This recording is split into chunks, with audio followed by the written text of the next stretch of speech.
60,000. Theresa May, a Tory minister in the House of Commons, said there were 500,000 marching on the demonstration. Any other bids? Some people argued there was 750,000. It was certainly big, as you could see. There was a magnificent demonstration by us, of the young socialists, of the young members of the Socialist Party, who are young socialists after all, in the number of papers we sold, in the slogan on that demonstration, in the placards for a general strike, for a one-day general strike in particular. To be absolutely frank about it, if Joe and our other comrade here from the POA, if they come out tomorrow, if for instance they strike, which is an illegal strike allegedly, and if then the government acts against them, then it should be automatic that the General Council should call a 24-hour general strike.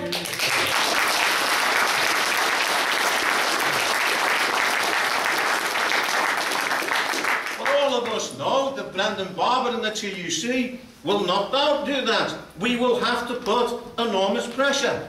Let us remind ourselves why we were marching on Saturday. We were marching against the cuts. Now I have a quote here from a pink newspaper, and it says the following: one man spoke of his wife's mental torture, a second denounced harassment, while a third warned of people being driven to suicide.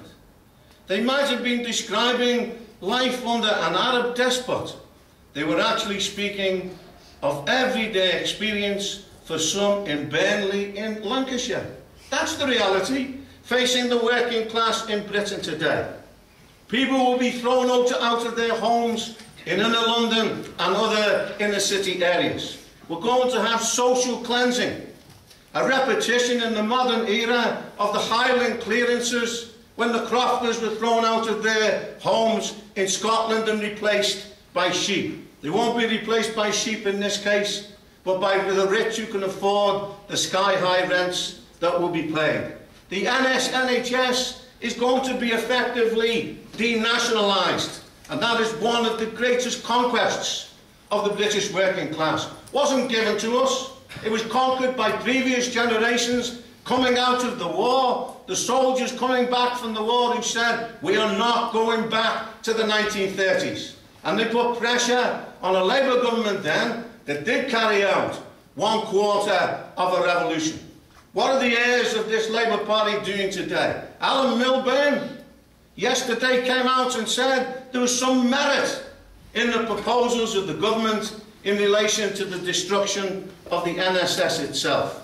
We have the horrible spectre of mass unemployment of 2.5 million at the present time, the highest for 17 years.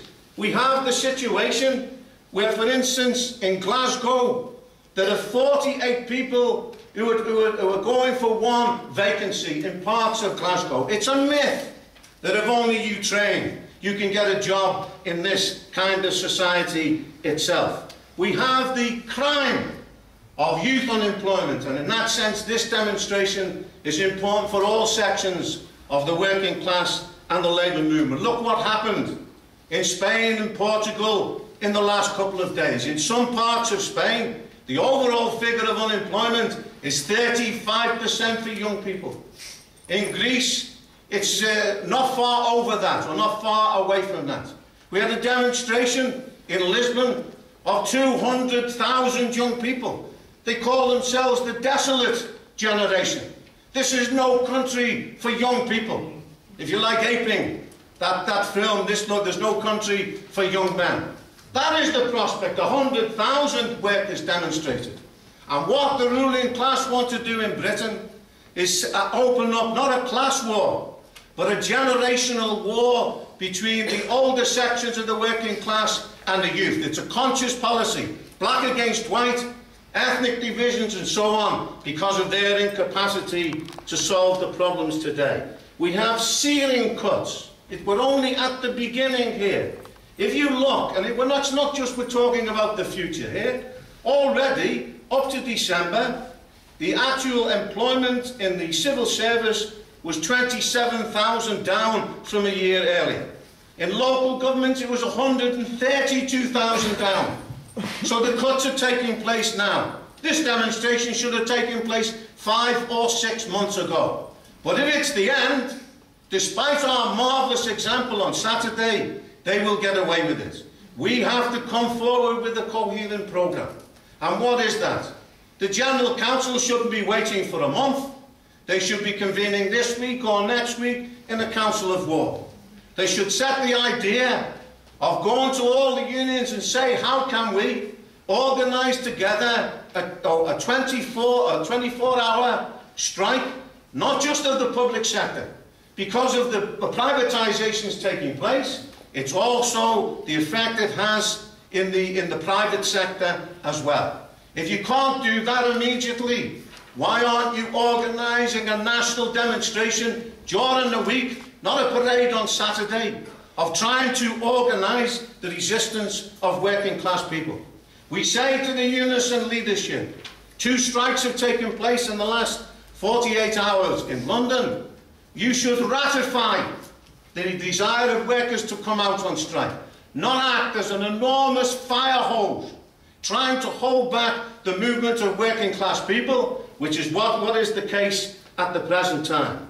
If you look at the rise in food prices, of clothing, of the spike in oil, and so on, and the effect that's going to have on the living standards of the working class, we have an amazing situation today, where you have think tanks and the Governor of the Bank of England in a kind of Dutch auction, who are vying with each other as to who has the most desolate scenario for the living standards of the working class. For instance, the Institute of Fiscal Studies says the reduction of working class living standards in the past period and in the next period is the biggest since the 1970s. The Governor of the Bank of England says it's the worst since the 1920s. We agree with Merv, Comrade Merv as he's known now because of his radical statements on the economy, or as the Che Guevara of the city. He actually is said that you will have between £500 and £1,500 reduction in household income in the course of the next period.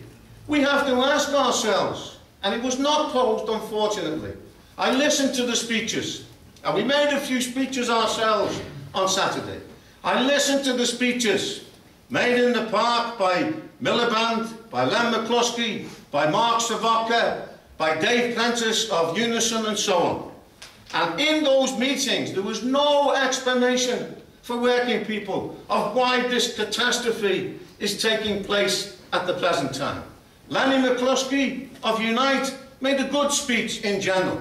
He at least called for action and said it should not be the end. But in the course of his contribution he said, well, we're going to teach a lesson to these Eton schoolboys of Osborne. And yes, we agree with these attacks on the leadership of this coalition government. They may represent the cold cruelty of the British ruling class, who are prepared to see suffering and misery. We saw that.